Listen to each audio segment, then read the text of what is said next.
European വിപണിയിലേക്ക് കേരളത്തിൽ നിന്ന് പുതിയൊരു ബ്രാൻഡ്. ആദിവാസി കർഷകരുടെ സ്വന്തം ബ്രാൻഡായ ആതിരപ്പിള്ളിയാണ് പുതിയ വിപണികൾ കണ്ടെത്തിയിരിക്കുന്നത്. റീബിൽഡ് കേരള ഇനിഷ്യേറ്റീവിന്റെ സാമ്പത്തിക സഹായത്തോടെ ആദിവാസികളുടെ സമഗ്ര ഉന്നമനത്തിനായി കൃഷി വകുപ്പ് നടപ്പാക്കിയ ബ്രാൻഡാണ് അതിരപ്പിള്ളി. അതിരപ്പിള്ളി ട്രൈബൽ വാലി കാർഷിക പദ്ധതിയിലൂടെയാണ് ഈ ബ്രാൻഡിന്റെ പിറവി. 2020 പദ്ധതി രൂപീകരിച്ചത്. വിളകളുടെ സംഭരണം, സംസ്കരണം, അതിരപ്പിള്ളി എന്ന ബ്രാൻഡിന് കീഴിലെ വിൽപ്പന എന്നിവയായിരുന്നു ലക്ഷ്യം.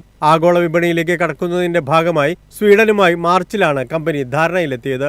മഞ്ഞൾ, കാപ്പി, കുരുമുളക്, കൂവ എന്നിവയാണ് പ്രധാന ഉൽപ്പന്നങ്ങൾ. കർഷകർ ഉൽപ്പാദിപ്പിക്കുന്ന വിളകൾ കൂടാതെ വനത്തിൽ നിന്ന് ശേഖരിക്കുന്ന തേൻ, കുടംപുള്ളി തുടങ്ങിയവയും അതിരപ്പിള്ളി ബ്രാൻഡിൽ വിപണിയിലെത്തിക്കുന്നുണ്ട്. പദ്ധതി മേഖലയിലെ കർഷകരെ ഉൾപ്പെടുത്തി 2022 Athirappilly tribal valley farmers producer company രൂപവൽക്കരിച്ചിരുന്നു. 450-ലധികം ആദിവാസി കർഷകരാണ് കമ്പനിയിലുള്ളത്. News desk, MyFin TV.